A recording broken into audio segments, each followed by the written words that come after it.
everyone, welcome back. It's me, Miss Foster, and today we are traveling to South America, to the country of Uruguay, and we are going to be looking at some artwork by the artist Carlos Paez Vilaro.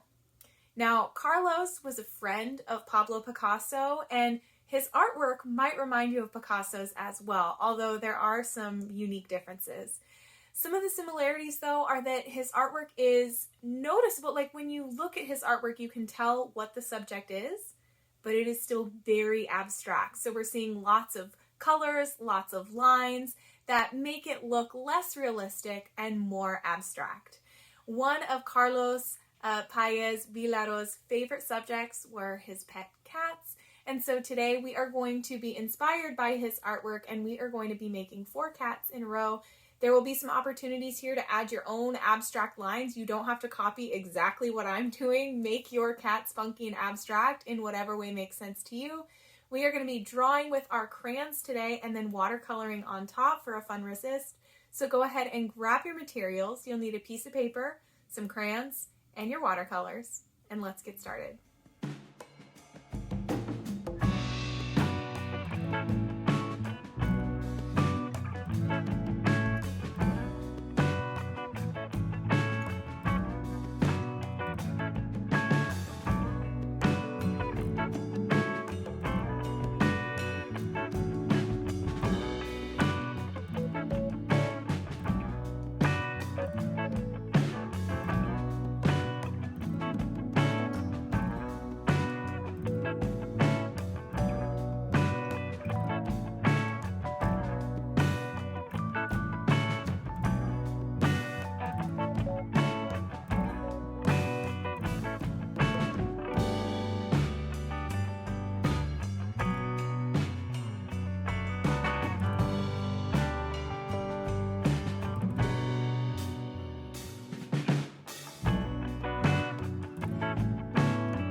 Hey everyone, it's me again, Miss Foster. I'm just here to remind you to hit the subscribe button if you like these videos and you want to see more. I also want to remind you that these videos are created in partnership with Painting Pandas, which is an awesome nonprofit organization here in Austin, Texas that provides free art instruction and free art supplies to any kid who needs them. If you would like to learn more, donate, or sign up for a live class with me, go ahead and click the link that's in the description below, www.paintingpandas.org. All right, I'll see you next time.